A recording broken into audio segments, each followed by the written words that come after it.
of the revenue that you make, right? It's much like in a startup. Yes, man, and let's get some of our old soldiers back out. Musicians to be professional. They know how to talk. To help them wake up happy. It's not about a rectangle at a price.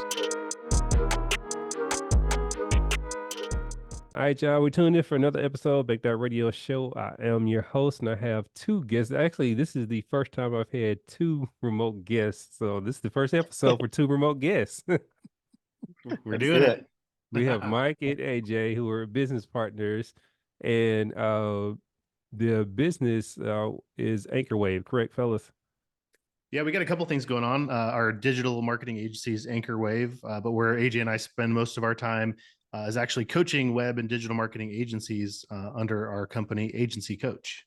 Okay, so that's what I saw on y'all's profile, and I love the fact that y'all do your interviews together. When I'm like, there's a lot of times where people like to, split duos and things of that nature because, whatever reasons they like to do.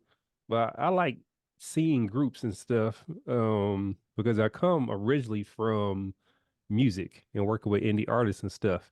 And when I would consult with them and they have groups and things of that nature, I'm like, hey, this is how you navigate this particular type of situation, and do watch out for the people who just like to break up groups and stuff, because people won't admit, even like with relationships, and I was having this conversation earlier, people get into relationships, the relationships then have its own identity. You got the two individuals and then them two coming together. It's a relationship and it's its own thing. And like to split that up or whatever would take away from that. So I love the fact that y'all do this together. But give us some background into like what really attracted both of y'all to one another to want to like really go into business, because it is, a contract, it is a partnership, and you go through a lot of trial and errors and growing pains and just learning stuff together. Yeah, it's interesting. Mike and I actually connected because I applied to work for his agency. So I had been working at Intuit, managing down for like QuickBooks, TurboTax, and Quicken, and was doing a lot of web strategy there, managing those communities. But I felt like a really small cog in the big machine, right? And I didn't really quite understand how the work that I was really making anything. And so I wanted to work more closely with the people that actually impacting, and posted a position that was for a web strategist at Anchorwave. And really what it was a sales position, and put sales, website sales or something. I wouldn't have applied, but the way he worded it was like web. I'm like, yeah, I know all about strategy. I'll totally do that. The truth was he was right. The way that we sell is really consultative. It's about, just giving people advice. And do you want some help with that? Yes or no, right? And so Mike and I quickly realized that we make a great duo, right? A lot of the areas that I'm strong in, maybe he's not as strong, and vice versa. And, Mike started the agency. It's kind of like his first job. He had a couple other jobs, but, he hadn't worked like in a corporate environment. And so I was able to bring some of that acumen and just basic, corporate type stuff into his business to provide a little bit more structure to it. And things just took off from there, and it became, we should be partners. And then a couple other companies, or co-founded a couple other companies since then. Mike, what really, what stood out to you about AJ? Yeah, I think,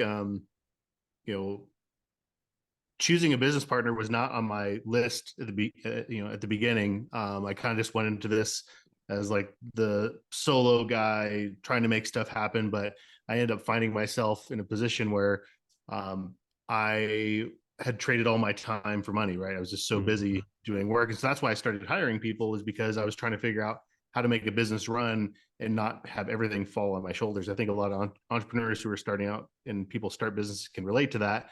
That'd be at the beginning, you're just hoping to have clients. Then once you get clients, you get busy. And once you get busy, you realize, well, I started this business because I wanted money and I wanted be in control of my own time. I might have money, but I have no time. And so there's this dance that we end up doing, right? And so like I played the hiring game for a while, and in one of the roles I was trying to hand off was sales, because I'm not sure about the folks listening to your podcast here, but like I was not born a salesperson. Mhm. You know, I didn't get into business because I wanted to sell. I got into business because I wanted to do the work of my business. Mhm. And so I had reached the point where pretty much all I was doing was sales, right? Like I had handed off other aspects of the business. And so I had tried a couple different times to bring someone in to sell. And I failed. The first guy came in and he didn't sell anything. Mhm. Right. In fact, one day he walked in my office and he's like, Mike, I think I should quit because I haven't sold anything. And it's been a long time. I was like, yeah. I was like, I felt bad, honestly. I was like, I thought I was like, it was his idea for me to fire him. Like, Yeah. and which is hilarious, right? So he did, he quit, or I fired him, whatever that was. Tried again, hired another guy. You know, pretty much the same story, except for, you know, this guy quit and then collected unemployment. It was like, that's not how that works. But he did, and they paid him out on it, which is crazy. What? And so I was like pretty frustrated at that point. I was like, man, like I don't know how to hire a salesperson. So here's what I'm going to do. I am going to keep selling because even though I don't know how to train someone to sell, at least I know how to do it. And then I just want to find someone that could come in and call all of our existing clients and just like see if they need help. Right. Because at that point we were working with a couple hundred clients at that point, and or people that had hired us, but maybe wasn't doing active work. And so that's what I did. You know, I printed out a list of all of our clients and I went with a red pen and I, you know, put $1 sign next to the clients that were like a little bit of money I thought was there, and like $3 signs next to the ones I thought like definitely needed something from us. And then I drew a line through everyone else who I didn't want to work with because they were pains in the butts or a-holes or whatever, you know, like and so I gave that list to AJ, you know, and I said, hey, call them, right? And so the thing that I put out there was a web strategist position, as AJ was just talking about. And it's like, you know, he came in to help me just call all the gold that was in my backyard. I think that's one of the things a lot of entrepreneurs and people in business just tend to forget. We're always looking for new leads and new clients, but there's all this gold in our backyard that we can go talk to these people who already know, like, and trust us. So that's how we came in. And so it was like, that's where, you know, your question about, you know, us coming together in partnership, like it started there. And it wasn't until, you know, a couple of years later. I mean, there's definitely signs the whole time of like, okay, this guy's different. He's got, you know, he's thinking about this business the way that I do, and as an owner. And there's like two stories in that. One is one day he said to me, we're talking about raises, and he's like, hey, dude, you don't need to give me a raise because like I'm in control of my own money. I get paid on commission. And I was like, dang, that's awesome. Like, you know, who does that, right? Like somebody who's thinking about the business does that. Of course, he was making good money and he felt like he was in control of that. So I'm like, okay, this guy's like stands out. And then another time was, you know, I was, you know, got married and I was gone for like 2 weeks, and I came back to the business running awesome. Like he was in charge the whole time. And like you know, he had like, he knows that my love language is not spreadsheets, right? It's more of like, you know, Google Slides or, you know, presentation. And so he had the whole presentation mapped out. Here's how things have been going. I'm like, dang, like that's awesome. Like who goes away and the business is not only as in good or better shape, but then also like, here's the report on like what happened and what you need to know, come back into it. And by the way, congrats on getting married. So yeah, it's like little things like that. And I think, you know, some people come to us that we'll talk to and they'll be like, they'll see our partnership and be like, okay, I must need to go out there and get a partner, right? And in fact, I think AJ and I a lot of times are like, no, don't go do that. Like, you know, we dated, you know, if you want to look at it from that perspective, like him and I dated before we really tied the knot and put it together. And a lot of times people, I think, try and find partners to fill the gap of something that they're not good at, but also they see it as some way of it being cheaper or something like, oh, you're going to put sweat equity into this thing and like, and earn your way into it, which is like a really bad way to start a business partnership. It's like, no, let them pay them what they're worth to do the job that you want them to do. And then if it makes sense, bring them in and figure that out. And so, yeah. So AJ, was it your first time, you know, into any type of partnership? Or did you have any experience prior to that? Yeah, it's funny because I had tried to start my own web design company a few years prior. I was still working it into it. Me and a buddy of mine, he was a sales guy, and I had started just learning how to build websites into it on my spare time because I worked the swing shift and there was not many. I was literally sitting there for like 6 hours, and the guy next to me was like always on his computer doing stuff. And I'm like, what are you doing? He's like, I'm building a website. And this is back in like 1999. So like Mm-hmm. this is something that's still brand new. And I'm like, that sounds cool. So I started doing it. And then fast forward to maybe 2022, I told my friend that's in sales, I said, hey dude, why don't we like start a business and like you go out and sell these things and then I'll build them. Mm-hmm. And we ended up doing that and we sold a few websites, but neither of our hearts were really in. He just, if something found out, we'd get it, but he wasn't up there trying to like build business. So he had his own job. And it became clear that this was just more of like a hobby thing. And neither Mm-hmm. of us were feeling like we wanted to dedicate more time to it. So that. And it wasn't until 5 years later that I'm applying at another web company. So that's one of the things that I really respected about is that he was able to build this on his own from the ground up, right? Where I wasn't Mm-hmm. able to do that, right? I came to something that was already going 10, 20 miles an hour and helping it to go 40, 50 miles an hour, right? Like he'd done Mm-hmm. the hard work of getting that initial momentum, which I think is probably the hardest part about Mm-hmm. this, honestly. Yeah, I definitely I can see that because I've been in business partnerships where it's like I tell people sometimes it's like this 1-2 punch. Getting something going, it takes a certain type of person to be able to do that, and then taking what they have and pushing it even further. Because sometimes Mhm. starting something and getting to a certain point, you can start experiencing like these blocks and stuff like that. And you don't see it the same way to someone else who has a fresher perspective on it. So Right. y'all both come into the fold, and then y'all eventually, like you said, Mike, y'all are dating, and then y'all figure out, okay, we really do like one another. Let's go ahead and make this thing official. At that Right. particular moment, then how do y'all transition into the business now having that dual identity with both of y'all's input? It wasn't that Yeah. big of a shift, to be honest, right? Because like I think we both been kind of acting that way as long as Mike said, like I always kind of just like treated the business like it was my own. I acted in a way like it was my own, and I made sure that I was making decisions on behalf of all the stakeholders, right? What's right for our customers, what's right for us, what's right for the business. And Mm-hmm. because I was able to make decisions like that, that's ultimately what led to becoming a partner. But it never been the guy that's like, I'm your boss and you're going to do this, right? Like it's much more of like a team effort. Mm-hmm. And so not difficult at all. It's kind of more of the same with just the different understanding of how we handle the finance part of it. Like that was pretty smooth, honestly. Okay. Yeah, totally. So with the decision making and taking on like new clients and stuff like that, I imagine that's a joint.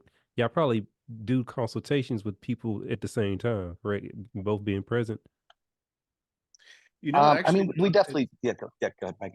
yeah, I mean, Go it's for it. like, I mean, I think the part of that's the value of having a team, right? It's like there's division of labor in being able to duplicate yourself and have people do different things. But it's not to say that we haven't had a ton of time to understand like what our systems and processes are, what our rules of engagement, and how we're going to go about that. So, every meeting that we have, like we know how we run the business, and we know Mm-hmm. what is okay and what's not, and what we're trying to attract and not. And that being said, like today in our coaching business, like we do have distinct roles, and we have certain areas of expertise or even to certain passions that we follow that we get to play in. And there could be crossover, but yeah, like we try. I think that's the point of a good partnership is there's hopefully not a ton of overlap. Yeah. Both get to play, like you said, your roles and do what y'all both are like individually great at doing, and they complement one another. Fellas, from the perspective of when y'all do bring in the clients and you start working with them, what seems to be like one of the hurdles that you have to get them over or get them to understand when it comes to, the coaching side of getting them to get their business to that next level or, things that they might have missed? Yeah. Yeah, there's a lot of similarities of the folks that tend to come into our world, but just making this really broad for a lot of the folks that might be listening who are not agency owners. That I'd say that the number one thing that we hear from people who are wanting some help growing a business is they're wanting to find more leads and opportunities, right? It's Mm-hmm. very common, right? Like we need somebody to sell to, we need someone to do the work with, and we find that like most businesses that have been around for a while actually don't have a lead problem. What they actually have is a nurture and sales problem, right? Because Mhm. gosh, there's an abundant world out there of leads and people you could do business with, right? Like, Mhm. and the reason why you might not be attracting those is because you don't have a way to warm up those conversations. It's really about understanding the difference between a lead and a prospect, right? So a lead is somebody who you could do business with, right? And a prospect is someone who's raising their hand saying, hey, I'm ready to talk to you about doing business, right? And Mhm. so our job as business owners is to attract people into our world and then get them to raise their hand asking us for help. And so that's probably the most common thing that we see people struggle with, is that if you're like out there cold calling and banging on doors, like you're doing it the hard way, right? Mhm. What you want to do is you want to attract people into your world, or attract people into your, say, your email list, Mhm. to keep it easy. And those people should be hearing from you on an ongoing basis. And then those communications should be getting them to raise their hand and say, hey, I'd really like some help. Right. And getting folks to do that. And the other area that we see is that people, just like, we're talking about the story earlier of the red pen and the dollar signs that I gave to AJ, right? There was gold in my backyard, Mhm. right, that I wasn't tapping into. And the whole purpose of bringing him in was to have somebody else that had the time and the bandwidth and the wherewithal to go and help mine the gold out of our backyard. And so if you've been in business for any period of time, it's more than likely that you have gold that you haven't gone out there to get. And so the other way of the way of addressing that is making sure you have a sales system that allows you to go back to your existing clients to get them in and sell more and more and more to them. So those are the big things that we see again and again with the folks that come around. And I think it's common to lots of different businesses, not just agencies. So AJ, are you the sales person per se, based off your background with the business? So right now with Agency Coach, I'm the CEO and my CMO. So he handles a lot of the marketing. He handles a lot of the writing ads, all the stuff that we're going up to try to pull people into our world. I'm running a lot of the business aspects, right? So our finances, our accounting, kind of our strategic plan, employee type stuff. And so that's kind of how we're separating those roles right now. I manage Okay. the sales team, of course, too, because of my experience with sales. Yep, sure. O- But yeah. Okay. Well, so I guess since you're managing the sales team, and you're saying you're in the daily trenches of the CEO, Mhm. mindset and everything. From your experience just in sales alone, what would be something, like Mike has said, like, he didn't know that he had the gold mine in the backyard. So what would be some things that, just in generalities, that people miss out on when they are, trying to find those additional revenue streams with current clients? Yeah, 100%. I mean, a couple things that come to mind are, one of the things that we teach people in our world is to stop being an order taker and Mm-hmm. start being a strategist, right? An order taker is like somebody comes to you, hey, I need a website, and you're like, cool, it's going to be this much. Hey, I need this, it's going to be this much, right? Like you're not giving much thought to that interaction. You're just waiting for somebody to come to you and tell you what they want, and you're saying okay. Like think about other order takers in the world, right? What is first thing that comes to mind?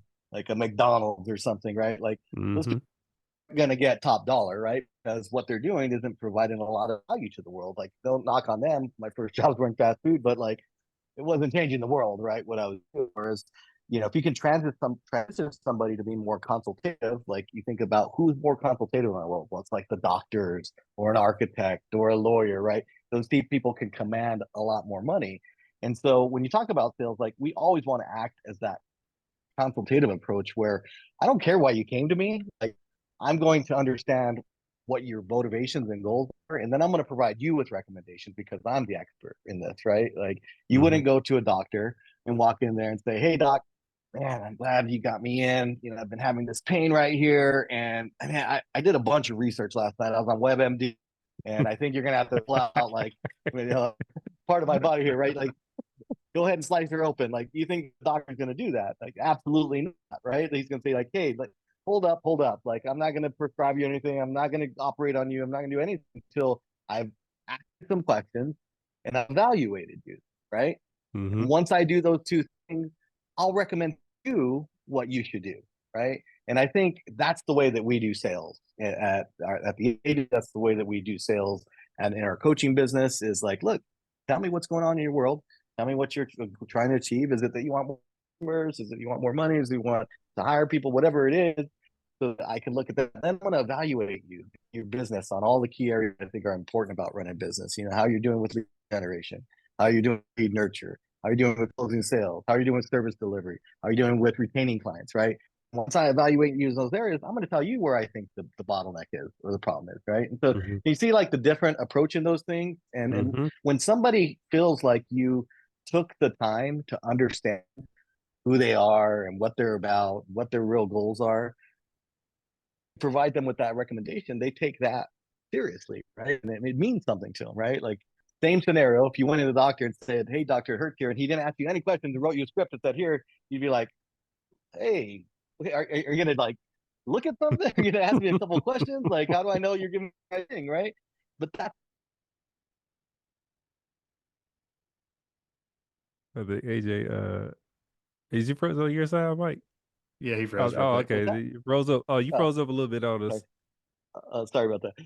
Yeah, so and that's what we do all the time, right? That's what Mhm. happens all the time in sales is that too many people are acting like order takers and not enough people are acting like I, strategists or consultants. I definitely get that. So, fellas, what is y'all's ideal, saying client to be coached? Do they have to be in business a certain amount of years? Do they need to be coming from a certain industry? Do they need to have a certain type of problem you're going to help them solve? What's your ideal client? Yeah, there's really a couple like different stages that we tend to coach to. So uh, we actually work and have programs with folks who are looking to start digital marketing agencies. Okay. And even if you don't have that experience yet, right, we'll help to build that out and create a very simple service that you can offer. Not to give everything away and get really deep down this rabbit hole, but like helping local clients with review and reputation management, helping businesses get more 5-star reviews is an Mm-hmm. awesome way to get your foot into the agency world. It's a service that so many local businesses need, and it's something that doesn't have a lot of competition, and it's easy to sell, high profit, and really you can learn this very quickly. So we actually have, and we'll put a link out to the folks, a free training on how to do that. If you're looking for a career switch, or if you have an agency and you want to bolt this onto your existing business, it's a Mm-hmm. phenomenal opportunity. So what we can link that in the show notes if that's okay with you. Mm-hmm. And so that starting out as a real key audience, but then we also work with folks who are looking to reach that first, $100,000 in recurring revenue in their business, and really getting to the point where they're starting to see some real traction in their business. And then we've got agencies that are the size of our own that we help on some of the more complex side, that are looking to grow and scale that way. So there's a lot of different stages an agency might go through or experience, and we've got kind of different programs and pathways depending on where somebody's at. I love the fact that y'all offering those different ones, especially for the ones that are starting out, because I've been talking to a lot of different entrepreneurs and interviews, and it seems like the startup phase is like the most overlooked one for people needing to be set on a path to where they don't make all those mistakes that they will make in the future. Why servicing to that particular type of clientele? Why is that important to y'all? I mean, I think AJ says this often. It's like we didn't have that when we were starting, right? We literally had to figure it out, and so we've been fired, we've been sued, we've lost money, we've almost put ourselves out of business, we've had lots of debt, we've had all these things happen. Yet, it might sound weird from a couple of guys that are now teaching this stuff, but like, yeah, we've been punched in the face, almost literally once, right? Like by clients that we've had issues, and so we've learned the hard way, honestly. And it took us 18 years to get ourselves out, both feet out of the business, right? To have it run without us. And I don't think it has to take other people that long. And, there's a lot of things AJ and I could have done when we stepped out of running the day to day. One, but one of the things we were called to do is to help other people along the way. And that's why it doesn't matter if somebody's currently in it, has a successful business and wants some help, we'll help you. Right. Or if you're wanting to get into the business, like, you couldn't pick two better guys to model. If I can brag for a minute, Oh no, go ahead. I think everybody, Mhm. what I'm saying, is due for their flowers and stuff like that. And the fact that the work that y'all both taking on, I think that's very commendable and should be looked upon, because I've seen it where a lot of people won't touch like startups and stuff because of, the high risk factor of, failure and all these other different things. But I'm a firm believer, because I don't do what y'all do, but I do sort of the same thing as far as mentoring people and let them know that, this is the correct path when you're doing entrepreneurship and building a Mhm. business, and you have to have these types of systems and processes in place in order to get to a certain goal that you're trying to obtain. And without Right. them realizing like all the pitfalls and the landmines that are out there, I'm like, it's hard just going into business. Mm. So from y'all's success, I like to know, how do people view y'all in y'all's network now? Because I know as you start out and you start doing something, people are like, they'll cheer for you and things of that nature. But then at some particular point, because you become successful to whatever degree, people might start like, having like a little side eye towards you and things of that nature, or they just might just be envious, because they didn't go out there and accomplish the goals they want to accomplish, but you're a reflection to them. You're like a mirror. Do y'all get those type of interactions from your network of people that have seen y'all's journey? I'd say if you're experiencing a lot of that, then you got to change your network, right? Like I think when maybe Mike and I were working locally, we were in maybe some business groups where a lot of the people in there that looking to grow much more beyond where they were at. Mike and I had bigger dreams, bigger vision, and we had to put ourselves in a different room. People were like that too, right? And so we ended up joining mastermind groups that were in all over the country, right? And we put her in Mhm. a bigger room. Like you don't want to be the top dog in the room that you're at, because Yeah. there's no opportunity for you to grow. So you kind of, people have said this, you want to kind of feel like you're the dumbest guy in the room. That's when you know you're in the right spot, because there's opportunity for you to grow, right? So Hmm. we'll put ourselves in those rooms. Guess what? There's nobody side eyeing us because we're not where they're way ahead of where we're at, right? And we're Hmm. like, dang, I want to be you type of thing. And so I think it's important for people to understand that they've got to you to kind of level up, right, and invest their best. And if you're going to continue hanging around the same rooms where you're the king of all, everybody's like, got to expand, because that's going to expand your mind and what's possible and give you another level to achieve and go after. What's been y'all's personal, from both of y'all, lesson that you have learned that really stuck out to you just with entrepreneurship and running a business? What's been that like one thing? This thing for me, like I always say that I think entrepreneurship is like the purest form of personal development. Like your business is only going to grow to your level of capacity, right? And if it's bottlenecking, if it's not growing, if it's not moving, it's because you're the bottleneck. And you need to go out there and get a new skill. You need to develop new habits. You need to you need to change something about yourself in order to unlock that next level, right? And you're in control of that, but a lot of times people don't realize that. And so I think for me, it's been realizing that, yeah, for a long time when I was just doing sales at Anchorwave, man, I was crushing it, and that got me to a certain point.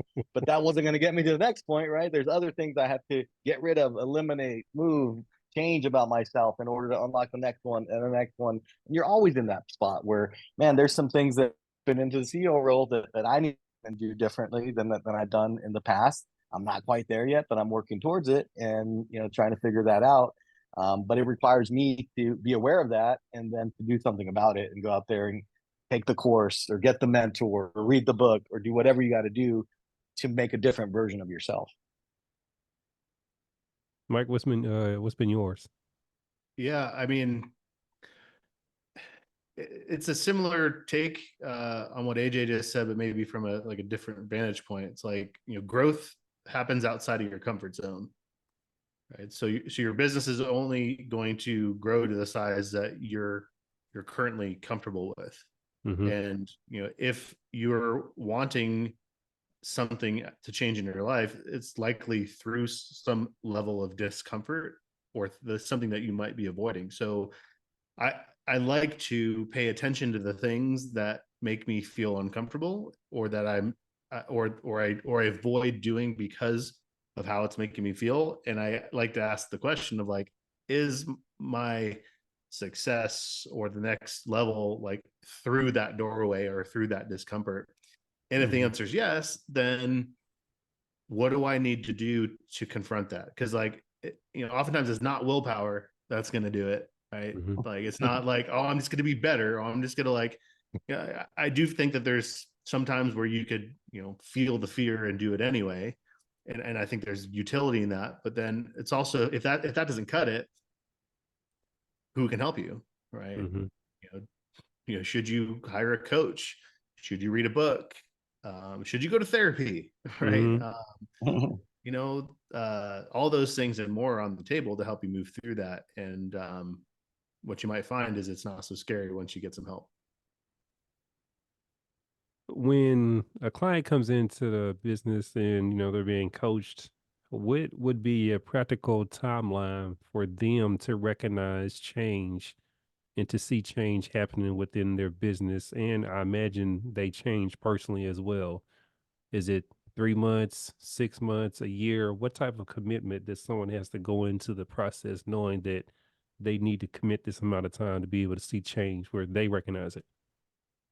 So in our coaching calls, we will start each group session with sharing wins, right? So, what wins, and what's funny is like unprompted, most times people will celebrate a win that's financial in nature, which is great. Like that's many cases. That's why we're showing up to these calls and showing up to get help. But like, we have to understand that every financial win is preceded by lots of other smaller non-financial wins. And like, we really aim to put a focus on that. And so like, to answer your question of like, when should they see a change? It's like, they should probably notice a change like day one, right? Okay. Or at least let's just go easy on ourselves and call it week one, right? And those changes are those micro things that we decide to start doing differently, right? So that we were talking about order takers before, right? Well, simply changing an identity or what you call yourself. Hey, I'm no longer an order taker. Like, I'm a consultant. I'm an agency that consults, right? I'm an expert, right? Just donning that new identity is a simple change that someone should and can feel within the first week and say, you know what, I'm not going to be that guy anymore. I'm not going to be the guy that just knee jerks and says, here's the price, right? Be the one that is willing to slow down, and I'm going to act like what I that doctor we were talking about before would be, and then give the exam, and that's something they can experience right away. And so financial wins are building blocks from lots of non-financial wins, and I think that's that it's interesting to look at it from the timeline perspective. But when I think some people want to know how long it's going to take, because they just like they've tried other things and they're like, how soon can I expect to change? I need a change to happen now. Well, good news, change can happen now when we redefine what success looks like. And consider that maybe the financial wins haven't come because you haven't done the smaller wins leading up to that, or you've done them and haven't acknowledged them as wins. And so like, that's the fuel that keeps it going. And so, transformations can happen really quick. I'll say, those mastermind rooms that AJ was just talking about, we would meet, and when we go to those things, like, it's usually about once every 6 months, depending on the group. And, there could be somebody on the floor crying and talking about how terrible the world is, right? And how their business is just not going well. And a short 6 months later, this person has more money than they know what to do with, more fame, more exposure, more accessibility to resources. And it's just 6 months. And now from our perspective, we just like saw them 6 months ago, and now we're seeing them again today. And there's this major transformation. And so I've reflected in rooms like that frequently how quickly change can actually happen. I'm not sure if you've got kids, but for any of those that are listening who've got kids, like, if you remember, like, the diaper phase felt like it was forever, right? Like, oh my gosh, these kids are never going to be out of diapers. It's never going to end, right? And then it ends, and then it's done. And you're like, and now you look back on it, maybe even with some fondness, like, man, diapers, right? And then And then you're around a kid where you get to change a diaper, which you haven't done in a while, and you're like appreciative of the opportunity to do it, right? And like, but the point is that like time may, when you're in it, feels like forever, but when you really look at it, it moves very quickly. So if you're in the middle of suck right now and you're wanting to get to something bigger, like realize that, you know, it can happen really quick. It doesn't have to take years. It doesn't have to take decades, right? It really could be a matter of, you know, weeks and months and days that really make you feel different. So maybe not the answer you're looking for, but I think it's the best way to look at it. I love it. I love it. Because like you said, change can happen when, you know, when people want change. And, you know, I was a partner in a counseling business that we built into the six figures. And, you know, we still, you know, when people want to change, that's when they'll change. So it's like when they want it. And like you said, if you want it immediately, then you can just go out there with that mindset and be like, hey, I'm going to now start applying and thinking in a different way and correcting all these other different things that would keep me from changing and dismissing all those. No doubt. When it comes to y'all running the coaching business and people absorbing that information, right? What do you say to, like, you know, the people who have doubts about going through a process like that and being coached? And, you know, because there's some, not a lot, but there's some people who look at it like, well, I don't know if that's like right for us and things of that nature, or does that like really work? You know, because and back in the day, I used to be like that type of person. I ain't even gonna lie, whatever. I used to look at like coaching business like, well, okay, you're just paying somebody some absorbent fee or whatever for nothing to happen. But then when I really started reading in and talking to the people who are doing it and talking to people that they service and seeing this transformation, I was like, you know what? There's something to this. But of course, you know, you always have your naysayers. But so for, you know, the people who are the naysayers, like, do y'all even like try to really convince them at all, or what do y'all I'd do when y'all? say, yeah, I mean, we can't coach anybody that doesn't want coaching, right? That doesn't want help. And so I'd say that we don't spend a lot of time convincing anybody that they need help. Rather, we spend time demonstrating what it is we do and sharing the stories of the people that we've helped. And that becomes a magnet, right? And so if someone right now is listening that doesn't believe that coaches, like, because yeah, it's like this, the coaching industry is full of folks that it's just money, business opportunity, and there's not real change and not real transformation. And I don't know about you, but my DMs are full and the spam stuff is full of people who saying they can help me and all this great stuff. And yeah, I'm worn out on it. I'm like, yeah, you guys are full of it. And I don't believe it. I don't know who to trust. If you're one of those people who doesn't feel that it's like a real thing, that's okay. But what I'd encourage you to do is, like, if there is a change that you want to make, consider that it doesn't have to start with a coach. Like, the first coaching I got was from a book, right? And started reading that. If there's someone that has figured out something that you don't know how to do yet, there's a great chance, probably I venture 100% chance, there's a book out there that of them talking about it. And so if you're open to the idea of like, okay, well, maybe this guy or gal knows something, or if not a book, like, how many of you guys are watching YouTube videos right now, learning about something you didn't know about before, right? And these people are freely sharing information. YouTube, I'll tell you what, guys, a lot of what we teach is for free, available on YouTube. And a lot of what people in our space teach is available for free on YouTube. And that's a great place to start, you know. And if you again, the thing is, you've got to want to make a change. I think that's the first question you have to ask yourself. Do I want to change? Is number one. Number two is, do I believe that someone else has already made this change? And then if that's the case, third is, where are they and how can I learn from them? And it could be a free YouTube video. It can be a book. You know, it could be someone like us, right? So but if you don't want to change and you don't believe change is possible, like, that's something else to work on entirely. Yeah. I want to ask both of y'all, and I want y'all to let me know, how often are y'all reading? Because I've done a lot of interviews, and here lately, within the last 3 months, everyone I've interviewed is talking about reading and absorbing information. So what percentage of the day or throughout the year are y'all consuming this type of material where you're either reading or watching, videos about something that you didn't know? Is it like a 20%, 40%? How much are y'all consuming?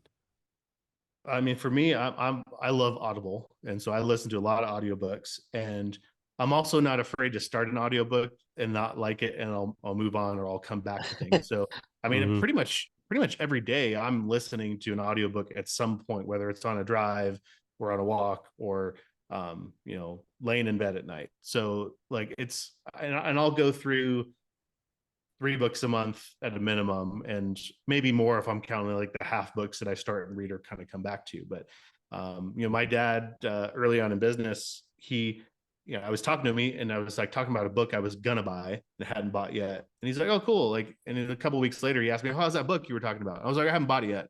Mhm. He's like, "Oh, why?" I was like, "Oh, I'm just trying to be safe with my money and I'm not ready to jump in on it yet." And he's like, "What are you talking about? Why are you waiting?" He's like, "Somebody spend their entire life living a life, and then they wrote a book about the thing that you want to learn about, and how much is the book?" I'm like, "Oh, it's like $20." He's like, "That's silly. Buy the damn book." And so from that day on, like I've never justified buying a book. If you recommend a book to me right now, I will either buy it or put it on my wish list, and it'll be in my process, right? Like, and I'll investigate it and look at it. Like, and so like being in that kind of habit is like just having that around you. And with YouTube though, sometimes it's easy to get down the algorithm of like crap that doesn't matter, and you're watching stuff that's like, Yeah, hey, this is entertainment now, not education. So it's a exactly. fine line. Yeah. AJ, what For about me, you? for me, it becomes super easy because before the pandemic, we had an office. I live 30 minutes away, and I'll tell you that 95% drive time there and back was audiobooks for sure, all the time. Since then, we've kind of gone remote. We never reopened our offices. Mike and I have moved on to agency coach. We work, from our homes. So the drive time that I get now on a daily basis is not that much. And I do go to Mike's probably 2 or 3 times a week, which is probably about 20 minutes away. And I will do it during that time. But I'll tell you what, like it's down for sure for me since that's happened. I've recognized that, and like I need to specifically carve out time for it now, which is, harder to do than when it was just part of my routine of like doing that. I like to go on hikes.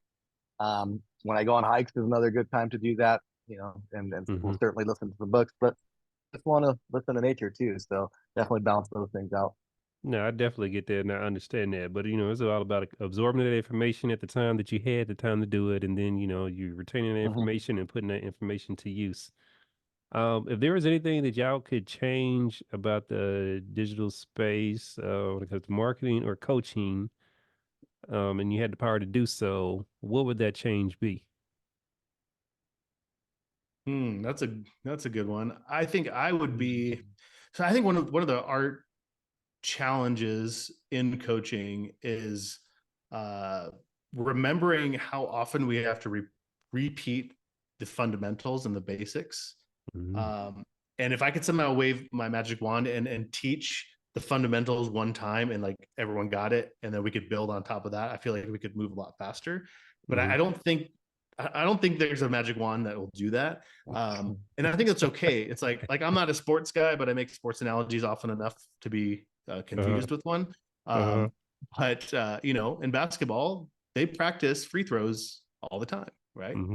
Why? Because those are fundamentals that are building blocks to winning games. And even though someone's very good at it, they can always be better, and they need to stay good at it. And so, in coaching, it's the same kind of stuff. Like, there are fundamentals in any business that's just, I hate to break it to you guys, if you want to sell, you have to have an appointment.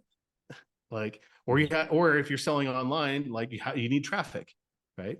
So the minute you forget about traffic or appointments, guess what happens? Your sales dip. It's very simple, right? But it's also simple to ignore. And when you look at, well, why am I not selling right now? And then you look at your calendar and you're like, oh, last month was a great month and I had a ton of appointments. And this month and next week and next month, I don't have anything booked. What do you think is going to happen? You're not going to sell. Surprise, surprise. That's very fundamental, but it's easy. The stuff they say is easy is also easy not to do. AJ, what about you? Yeah. Yeah, I'd say Mike's probably hitting on the thing for me too, is that, and it's not just specific to digital marketing, but it's the shiny object syndrome that a lot of people have, especially entrepreneurs, right? Where what's the next thing? What's the next thing? What's the next thing? And you know, times we'll have students that are doing fantastic, right? But then read a book or they watched a webinar or they did something and they got a new shiny object and then they go off in that direction and instead of like adding to what they have, they forget what they were doing and they stop the stuff that was working to go chase after this thing, only to find that like now that thing's not working.